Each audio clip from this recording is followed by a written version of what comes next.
What's up, guys? It's your boy, Barca Boy 103. Today we're going to be reacting to the Barcelona news over the past 48 hours, where there is a lot to discuss. Firstly, the Barcelona hierarchy have been doing a lot of thinking, planning, and talking over the past 48 hours. Firstly, yesterday there was a big board meeting between Deco, Laporta, Alemany, Yuste, Xavi, and Xavi Hernandez as well. They were planning, of course, for the upcoming summer transfer window. With Messi's deal now not happening, they have to do some little bit of tweaking here and there. And we do have a list now of the top 4 priorities for Barcelona this summer. Also, Xavi did a big interview with Gerard Romero, speaking about the current situation of Barcelona, targets, the Barcelona B team, the right back situation, pivot situation. He basically gave a full no-filter interview on everything. The main thing, of course, is that Xavi and Barcelona's priority this summer is to reinforce the midfield heavily, and we have been linked with a lot of names from Ruben Neves to Gundogan and Amrabat, who both those deals are on track. And of course, in the pivot with Kimmich and Martin Zubimendi, we have some updates on sale as well with Ferran Torres, Sergino Dest, the loan of Pablo Torre, and we also have a contract renewal update on both Xavi Hernandez and Ousmane Dembele, where both are on track and both have had positive talks recently. We also have an update on the captaincy for next season, and also on the Joan Gamper opponent, and the players' vacation and holiday has been confirmed when they'll be coming back and when they'll set off to America for preseason. But before we get into it, make sure you guys smash that like button down below. Let's try to get to 200 likes on this video. Be very much appreciated. Also, if you're new, make sure you subscribe down below if you haven't already, and let's get into it. Let's start off with the transfer news over the past 48 hours. Now, we're first going to be discussing Barcelona's current priority in the transfer market, and that is reinforcing the midfield with 2 signings. Firstly, of course, in the pivot, and secondly, in the interior, where of course Ilkay Gunodgan is the priority. As we all know, later on today, around 6 hours after I upload this video, it will be the Champions League final, and in 8 hours time or so, depending on extra times and penalties, we will have the conclusion of the Champions League finals. At some point next week, we will get the decision of Ilkay Gunodgan on whether or not he will renew with Manchester City or join Barcelona. I suspect it will come in around Monday, Tuesday, Wednesday time, but all roads currently lead to Gundogan choosing Barcelona, according to the latest reports. First coming in, Fernando Polo and Ferran Martinez Mundo Deportivo. They've come out saying that having failed to seal Lionel Messi's return, Barcelona want to sign Ilkay Gunodgan as soon as possible. They want to announce his arrival after the Champions League final, and the club has agreed to his arrival on a 3-year deal, and they now want to give the final push. With Messi out of the question in the equation, Barcelona have salary space to face an operation like Gundogan, and they will do it quickly to neutralize attempts by Man City or other clubs to sign him. City are pressing to renew his contract, but he has told important people at Barcelona about his commitment to join the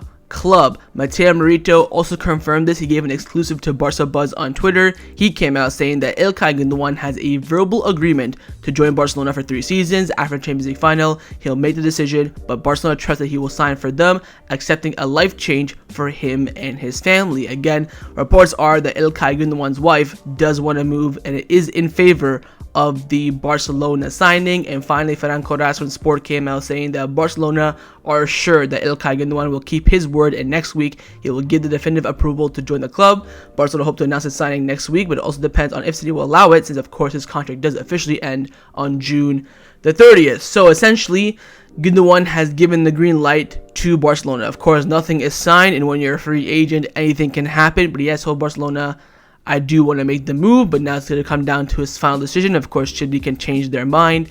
I still think if City match the contract length that we're giving him, I think he will sign. Currently, City are giving him a 1-year deal with a 1-year option, where Barcelona are giving him a 2-year deal with a 1-year option. So the length is more favorable, of course, for Barcelona. We're hearing that Xavi has been calling Ilkay Gundogan multiple times, saying that the life in Barcelona is different. You're playing for the best club in the world, the history there, your wife will be happy, all that sort of stuff. So the club are really pushing for Gundogan. His signing would be absolutely brilliant. Yet another world-class free transfer for Barcelona, but of course, it is not done yet. But there is a full agreement between Barcelona and Ilkay Gundogan. Is just now about getting the final green light, yes. Now, according to the manager, Xavi Hernandez, the #1 priority for Barcelona this summer is to, of course, to sign a pivot. At the moment, the two top options are Martin Zubimendi and Joshua Kimmich, but both those deals are looking complicated due to the price. The question now is, who is next in line? And it looks like it is Sofyan Amrabat. Juan Marti has come out saying the first options for the pivot are Kimmich and Zubimendi, but both are very, very complicated. The next option that generates the most consensus at Barcelona is Amrabat. The player really wants to play for Barcelona, but he will have to wait a little bit longer for Barcelona to officially rule out both Zubimendi and Joshua Kimmich. Now, once this report came out, the rumors started flying in. Firstly, Ben Aid came out saying that Amrabat is still an option for Barcelona, and the player also hopes to sign for the club, and Xavi is still in contact with Amrabat as well. Of course, Ben Aid very close to the camp of Sofyan Amrabat. Also, Sport have come out saying that Sofyan Amrabat is crazy to sign for Barcelona. He's already spoken on the occasion with Xavi and also generates a good consensus with Mateu Alemany on the quality and the price ratio as well. And then Nasanti from Foot Mercado came out saying that Amrabat is the option for Barcelona if the Martin Zubimendi deal fails to work out, and Florentina want nothing less than 25 to around 30 million euros. Of course, we've known the price now for a very long time for Amrabat, but also Marca have come out saying that Florentina will accept an offer of 20 million euros plus a player on loan for Amrabat. Now, that could be a cheeky little operation for Barcelona, and I'm thinking you send Dest just to get a cheaper deal here, because if you're gonna spend, let's say 30 as a package, maybe 25 fee, 5 in variables, you get to save that almost 10 million euros by just loaning out Dest. Although I do want to sell Dest for 10 million euros, saving it on a deal is still equivalent in my opinion. But that's only if Florentino would accept Dest, and only if Dest would accept that move. But a player on loan plus 20, maybe even Deco can go out there, Pablo Torre, then you can go end up selling Dest. That could be an option as well. So that could be a great option for Barcelona there. But I think I'm still not sold on Amrabat. I think Amrabat's a good player. I'd bring him in as an interior. I think him in a double pivot with Frankie de Jong or a potential Ilkay Gunodgan would be absolute wonders. I think though, as a single pivot, he ain't it. And Xavi keeps talking about bringing in a quality DM, which we'll talk about Xavi's quotes in the end of the video. But I don't see Amrabat as that, quality pivot. I still don't think he's a pivot, let alone a quality pivot. So we'll wait and see with Amrabat. I think this will be a big risk in Barcelona, but I do think he's an absolutely quality player. And if he doesn't work out, maybe he'll come in, play the pivot for a year, then move into an interior when Gundogan's 2-year deal, runs out. Then we bring in, Zubimendi later on, or whatever the case may be. That could be an option still, but I think Amrabat's name is growing internally a lot in Barcelona, as a club could make a potential move for the Moroccan midfielder. But one midfielder's arrival that has taken a little bit of a U-turn is the arrival of Ruben Neves. As I've told you guys on the channel multiple times over the past few days, both Fabrizio Romano and Gerard Romero have come out saying that they believe that Ruben Neves at some point this summer will become a Blaugrana player. Also, Mateu Alemany has mentioned it, even Tony Juan Marti. But now Gerard Romero has come out saying that with the current conditions of La Liga, the arrival of Ruben Neves is not guaranteed. I would take Sofyan Amrabat over Ruben Neves every single day of the week. Every single day.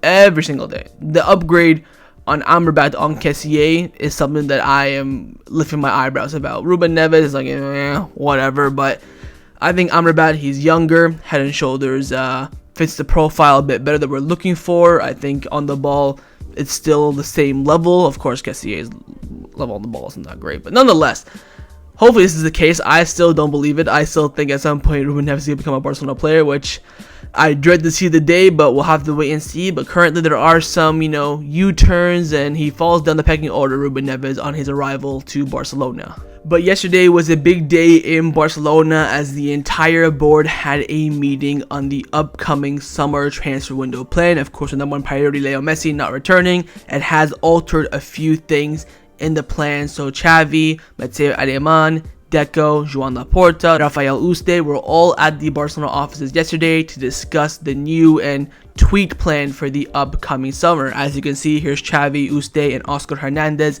leaving the club offices. We'll get some clips in a few seconds of Joan Laporta. There's Mateu Alemany leaving the offices as well. So the meeting is pretty much well established at this point. There's Joan Laporta, and the meeting did come out with a lot of big outcomes, and we're going to discuss that right now. Now, Juan Martí's come out saying that here are the feelings that Barcelona had following the meeting yesterday. Firstly, the club mainly is looking for a pivot, another midfielder, and a backup number 9. So that's now the new 3 main priorities for Barcelona. Defensive pivot, Zubimendi, Kimmich, Amrabat. An interior, Gundogan, maybe even Amrabat. Then a backup striker. The signing now of Yannick Carrasco or a left winger in general is cooling down. Right back position is no longer a priority either. Left wing and right back, those 2 signings will depend on exits. Javi Miguel then came out confirming this, saying that moderately optimistic regarding the signings after yesterday's meeting. Mateu Alemany hopes for an effort to bring in 4 players. Center defender, of course, Ilkay Martinez, already a done deal. A pivot, another midfielder like Gundogan, and a number 9 with a pivot as the top priority.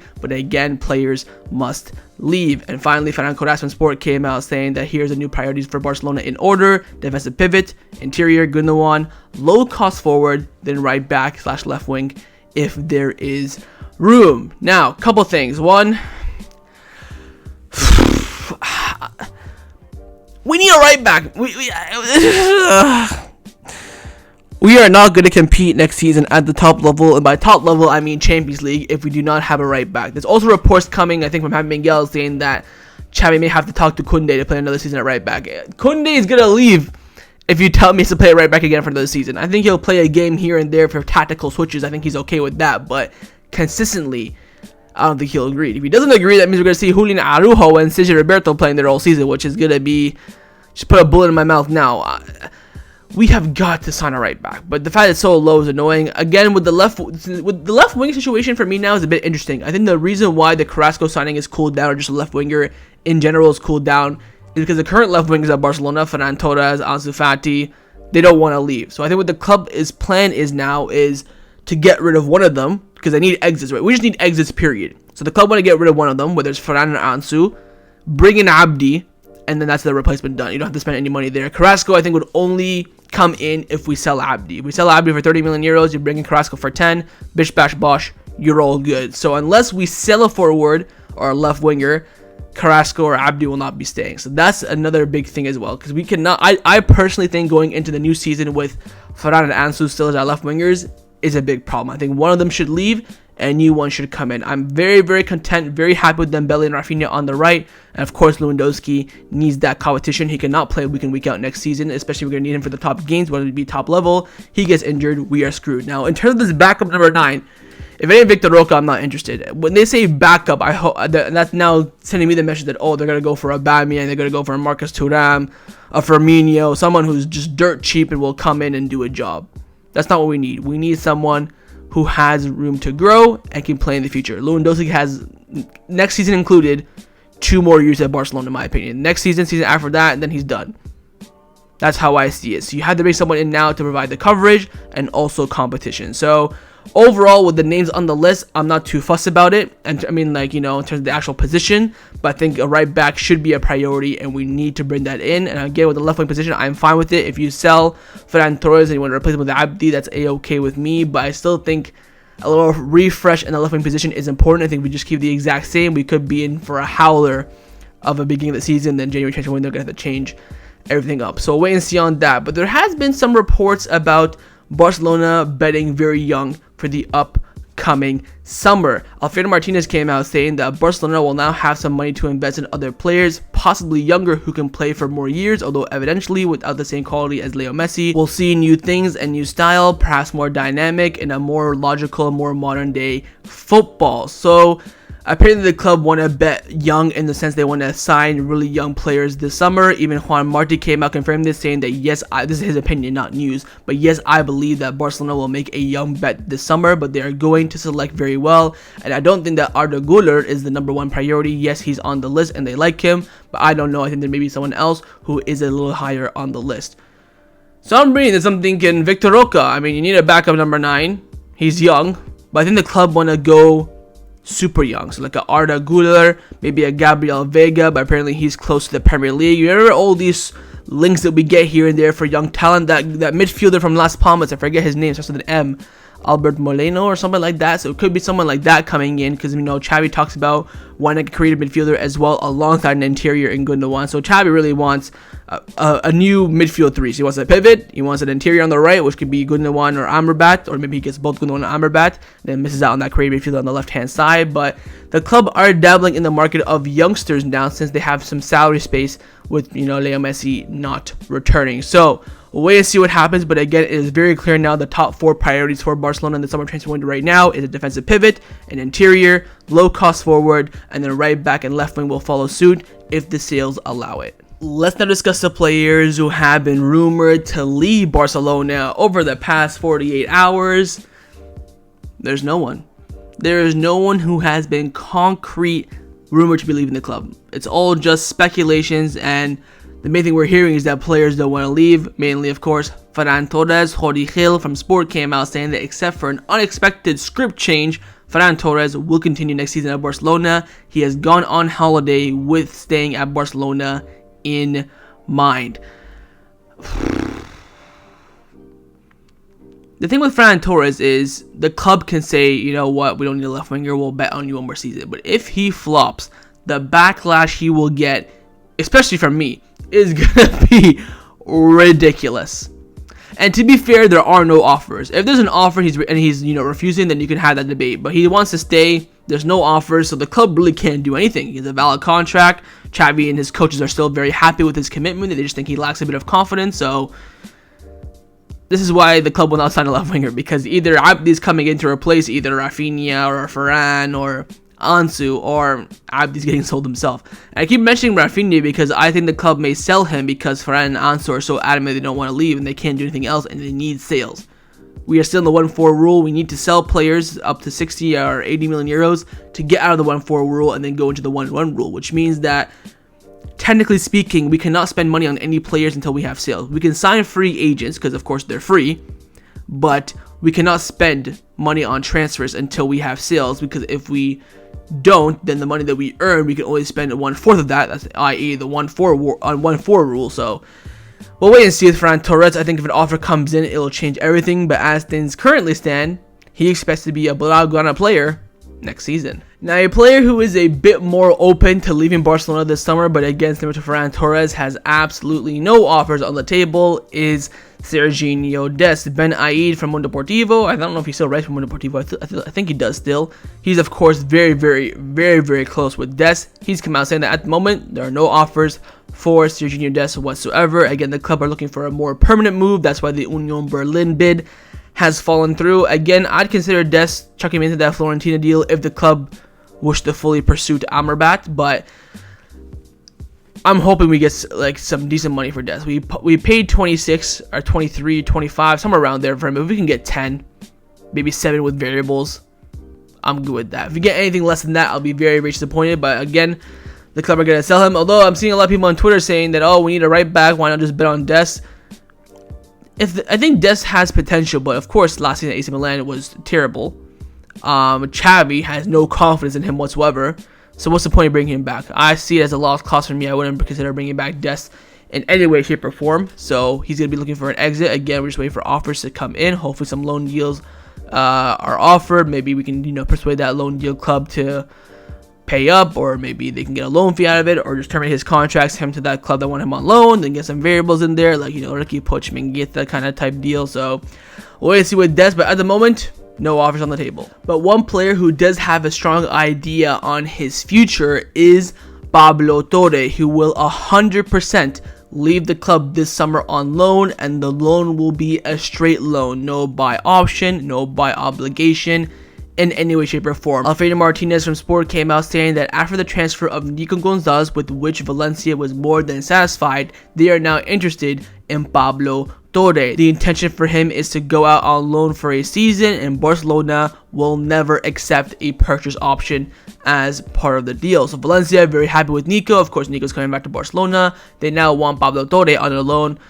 Again, anywhere I think I would send him on loan to anywhere that guarantees him like he's a starter straight away. Of course, a lot of heavy rumors about Villarreal, but he wouldn't be a starter straight away. They have a very strong midfield. They got Capoue, Coquelin, I think now he's injured though, Danny Parejo, Yeremy Pino, Chicoqueze, very strong midfield. So he would be working very hard to get to that midfield. He probably won't even get into like December, January, February time. With Valencia, the midfield is crap, so he probably walk straight in there. So that's what I would go for. Maybe even a Girona as well. I think he goes right into that midfield. So somewhere where he plays first team minutes for the majority of the season, he walks in there. Also, I hope the club do include a clause that will allow Pablo Torre not to play against Barcelona unless the other team pays a fine. I think that's a great move to have in there.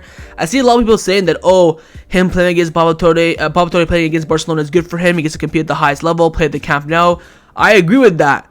But the fact that there's a chance that Pablo Torre can take points, clean sheets, goals, anything off us, we ain't risking that. What has it in the last game of the season, Barcelona versus Valencia, Pablo Torre scores a free kick, we lose 1-0, and another team wins the title. I ain't risking that. Unless the team wants to pay a fine, then he can play. So that's how I see it personally. So we'll wait and see with Pablo Torre, but again, loan for him this summer is pretty much guaranteed at this point. Let's now discuss some contract renewal updates around the first team at Barcelona. Firstly, on the contract renewal of Ousmane Dembele, as positive talks do continue. Alfredo Martinez from Sport came out saying that Ousmane Dembele has responded positively to the renewal proposal offered until 2027. He's delighted with Xavi and the club.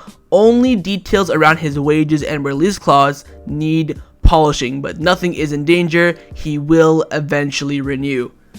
Oh, Sissoko has come around, lads. We're no drama this time. We're going straight in for a renewal. So all the conditions in terms of his playing time, maybe the sponsorship deals, his numbers are all fine. Just some more tweaks needed for his release clause and his wages. The club do hope to finish this renewal by the end of this month. That way his release clause will not become active for 50 million euros on July the 1st. So I'm not really rushing to he'll eventually renew. I'm kind of, thinking positive talks, still a little bit of polishing to go, but he likes the contract that has been offered on an overall basis until 2027. So wait and see with them boosts, positive movement so far. And again, his renewal is so imperative to complete by the end of this month. But the club are making big movements to ensure there is no risk with Ousmane Dembele's future come July the 1st. The final contract renewal update is on the contract renewal of the first team manager, Xavi Hernandez, where there has been a spark of a debate coming up. Now, Raccoon have come out saying that Xavi's renewal until 2026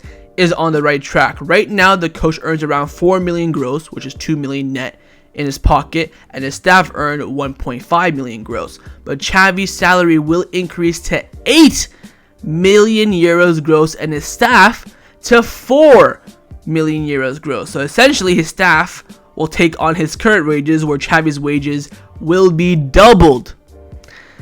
Now, the debate has sparked. Has Xavi done enough to earn double his salary? To be honest, I don't think so. If he's asking for it heavily, I would give it to him simply on the fact there's no clear replacement right now, and we're in a point where changing and sacking Xavi is just way too much controversy, upset the dressing room, and it's Xavi, so I don't think the club will be thinking of sacking him whatsoever.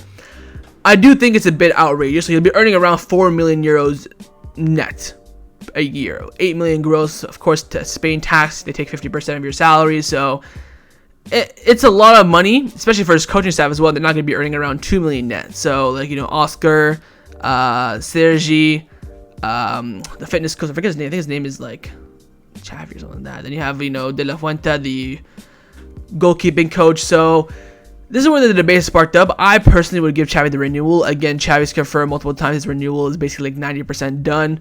The club have confirmed this as well. So there's no doubt Xavi isn't going to renew, but there is a significant salary increase in that said renewal. Let's now discuss some of the news surrounding Barcelona over the past 48 hours. Firstly, on the captaincy for next season. Now that Messi's return is 100% ruled out, the club has to determine 2 new captains for next season. Alfredo Martinez from Sport came out saying that Sergio Roberto is the great favorite to be the first team captain for next season, with the second captain being Marc-Andre ter Stegen, Ousmane Dembele, Ronald Araujo, Frenkie de Jong, and Robert Lewandowski are the other names to occupy the last 2 captain spots.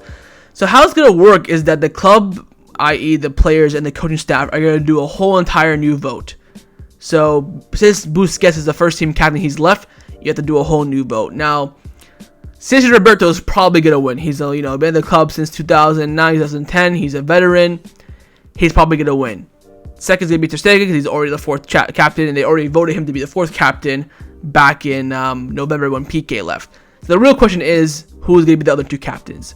Araujo is certain, 100%. So you have the last spot between Dembele, De Jong, and Lewandowski. I would give it to Frankie. That's my opinion.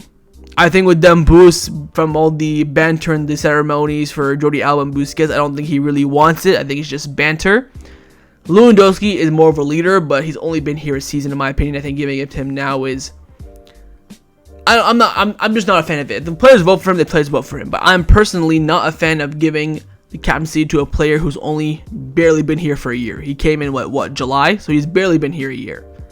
I would give it to Frankie. I'd have Roberto 1, Ter Stegen 2, Araujo 3, and Frankie 4. And also, I think that would be important for Frankie, him being a captain. Maybe you can try to reduce his salary as well. So we'll wait and see. I think the captaincy will be determined once the players come back from holiday. They do the votes, and then they have they take a picture of the... Or maybe they'll do it after preseason. I'm not quite too sure. I think it might be after preseason, before the Joan Gamper, when they make it official. I think it'll probably leak later on, but again, we are going to be getting a new set of captains for the upcoming season, and it's going to be a big change from what we've seen in the last few years. Now, on the topic of the first team players at Barcelona, their holiday has been announced officially from the club, and the first team will now have the days off until July the 10th. Well, in the morning, the team will do the usual medical checks. In the afternoon, they will carry out the first training session of the season. So the club will have, from now, of course, until July the 10th, which is around about a month and 2 days off completely for the players. They'll go out, relax, recuperate. July the 10th, they'll come back. In the morning, they'll have their medical test, make sure they're all fully fit or somewhat fit. And then in the afternoon, they will carry out the first training session of the season. Then Barcelona will train from July the 10th to July the 19th before flying to the U.S. pre-season tour. So 9 straight days of training. We'll expect some double training sessions from Xavi, get the players fully match fit, get the new players, hopefully Ilkay Gunodgan and Inigo Martinez, other players hopefully by then integrated. Then of course on the 19th, travel for the US and then stay out in the US for around 10 to 12 days if I'm not mistaken. But of course when they return from the US, they will have the Joan Gamper friendly, which of course is the trophy where Barcelona kick off their season to commemorate, of course, the founder of the club, the first social member, Joan Gamper. And Barcelona have firstly offered the Joan Gamper opponent to be Napoli, but according to Mundo Deportivo, Napoli have rejected the invitation to play in the Joan Gamper Trophy as they rule out the option of playing their semi-friendlies abroad. The Napoli president, confirmed that we received the invitation. We have to prepare ourselves in the best way possible because we have to start the cycle and we want to continue in the best way possible. So Barcelona firstly offered Napoli to be the Joan Gamper opponents. They have rejected it because they want to have their friendlies in Italy, I guess. I mean, whatever. So wait and see who the Joan Gamper opponent will be. But again, Barcelona's first choice, you could say, was Napoli, but they have rejected the offer. Now, the final topic that I want to discuss before I end off this video is to go through Xavi's interview that he conducted with Gerard Romero on Gigantes. This came out, I believe, on Thursday, June the 8th, following Messi's confirmed move to Inter Miami. This interview was scheduled before all this. I think it was scheduled, after Busquets' farewell, I believe, something like that. But anyways, we're going to go through this interview. He talks about everything around Barcelona, his targets, his life, even Barcelona B, Barcelona Athletic. So we're going to go through the whole thing. Let's get cracking. So he was asked about the Neymar rumors. He said that, look, I'm surprised. I appreciate him a lot as a friend, but there are other priorities ahead of him. So he's basically saying that Neymar to Barcelona ain't on the agenda. Then asked on Messi, said that in the last days I had noticed that he didn't see his return so clearly. You have to understand, it being Messi is not easy. For the past 2 years he was unhappy. I can understand that he doesn't want so much pressure anymore, and I spoke with him a lot. In the end, it hasn't happened. He's explained the circumstances very well. He wants a quieter and more family life. It's Messi's personal decision, and you have to respect him because he's the best player in history. Again, we already knew that. Then Xavi was asked about what's life being like being the Barcelona coach. That when you come to Barcelona, everything is stressful, but I don't regret it at all. In Barcelona, you're continuously judged and criticized. The coach is responsible for everything. I've spoken a couple of times with Laia, the club's psychologist. So the pressure has gone to Xavi's head quite a bit. As a coach, you never rest. Now you're planning, and I'm very excited to be able to compete for all the titles. Now it's time, being in a very difficult economic situation, to strengthen ourselves the best we can. He was asked about the unfair minutes for Pablo Torre the past season. Said that, look, I'm sure I've been unfair to many players who haven't played that much, and sometimes I even think, what will Inaki Peña, Pablo Torre, Marcos Alonso think? But I have to decide what's good for the team and for the group, and to be honest with myself. On Arnau Tenes, look, we value him a lot. He's a very positive guy. I think Arnau Tenes will end up renewing his contract. Then on defenders, on the defensive level, practically everything is closed, but we need a right back. So Xavi is saying that there will be no more investments in the defense apart from a right back. Of course, Inigo Martinez, he's basically confirmed this. No left back as well. It will be Alonso and Balde next season. May God help us. But again, Xavi is saying that he wants a right back. Then he's asked about Julian Araujo, who could be that right back option. And look, he's adapting well. He's fast, aggressive guy. We'll see in the end. It's looking for a solution that we have to be better with the squad this season. And we will try Julian Araujo on the right in pre-season. So Araujo confirmed for pre-season. That's when we'll have the chance to hopefully impress Barcelona. Maybe we can do an Alejandro Balde like he did last season. You just never know. On Ousmane Dembele, so he's a very explosive footballer. He wants to stay. He has always been sincere. He changed his whistles from applause. It is what it means having personality. On the Busquets replacement, the player has to be similar, win duels, not lose position. The replacement has to be a very good player that fits us.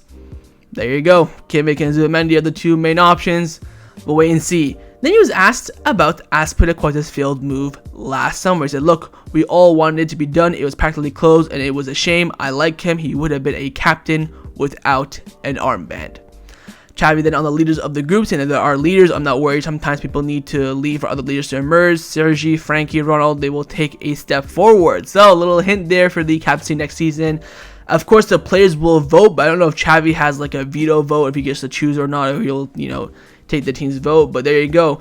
Azpilicueta is a player he wanted to be a leader without the armband. He didn't get him, and now there are new leaders emerging. Then he was asked about Rafinha's numbers, and that at Barcelona nothing is valued. It's a reality. If you arrive at Barcelona and you're a 7 before you're making your debut, you're a 5. So he's taking a bit of talk about Rafinha's rating. Before joining Barcelona, he's probably like a 7 out of 10, but now he's a 5.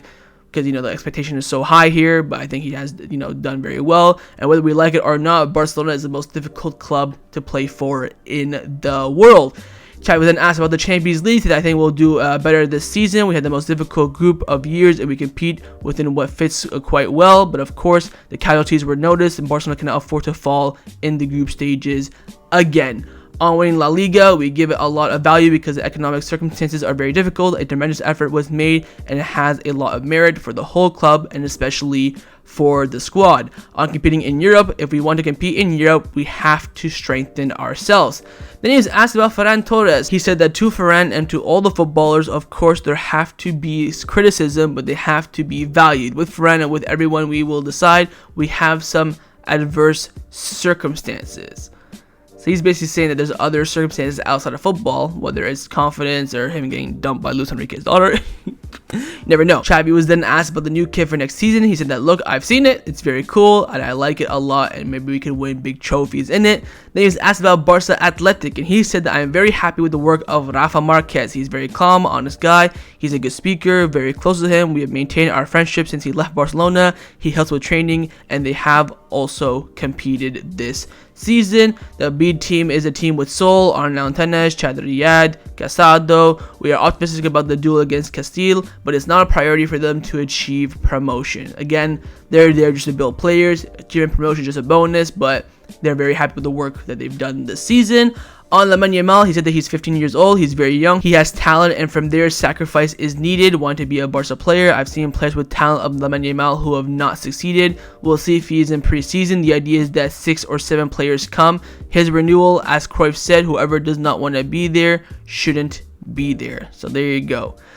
Now, Xavi does say the idea is that 6 or 7 players come. So if he's only choosing 6 or 7 from the B team, it's going to be quite the picky bunch. Then he was asked on bringing youngsters to train with the first team. He said that we are looking for a bit of mediocrity. If a player we want to promote does not have a good attitude, he will not go up. So that's a little bit of a dig there for Lamine Yamal. He has had some, behavioral issues with Spain. That's why Barcelona didn't really include him in the first team a bit this season. He's asked the future of Elias and Victor, who are leaving on a free transfer. That look, they're both been offered renewals, but they have both decided to leave. Fair enough to them.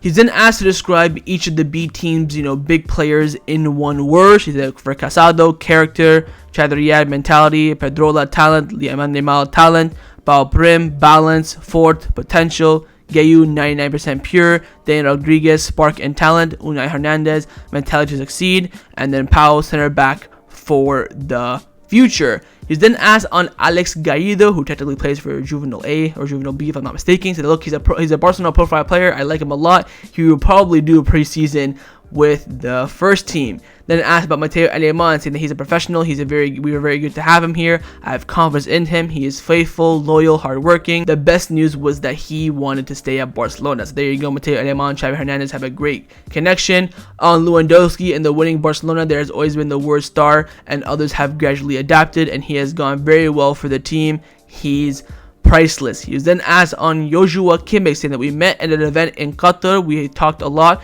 but he has a contract with Bayern Munich. It depends a lot on his decision, on his desire. Look at Robert. He's a very good player. So he's essentially saying that, look, if Kimmich wants to come to Barcelona, he has to make that first move first, putting in the transfer request, being adamant that he has to leave, and then Barcelona will move in for him. If he doesn't do that, there's no way we're going to be going for him. And then finally, Xavi was asked on Victor Roque. He said that we are following him and he's on the list and his signing is under control. However, it'll depend on the financial situation of the club. So overall, strong interview from Xavi. He's given all the praise for the season, talking about the new kits, players coming in, players coming out, B team players, Juvenile A players, who's going to be included in the preseason list, and of course, positions that he wants to sign this summer. Midfielder. He also said that he wants a right back as well. So strong interview.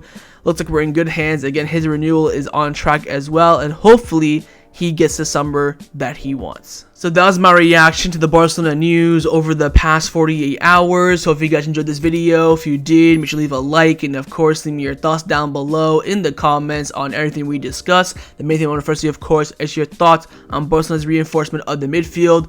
Who would you bring in? Gundogan, Amrabat? Would you even maybe risk it and go for Kimmich and Zubimendi and offer up all the money? Secondly, your thoughts on the board meeting. What are your thoughts on the new priorities for Barcelona this summer, being a DM, interior, backup 9, and then maybe a right back and a left winger? Thirdly, your thoughts on the sales of Barcelona, whether it's Ferran Torres, KCA, Ansu. You think Barcelona will end up making those sales or not? Fourthly, your thoughts on Ousmane Dembele's renewal being on track. And lastly, of course, your thoughts on Xavi's interview with Gerard Romero. And of course, make sure to subscribe down below if you haven't already, and I'll see you guys next time on the channel. Take care, and Forza Barca.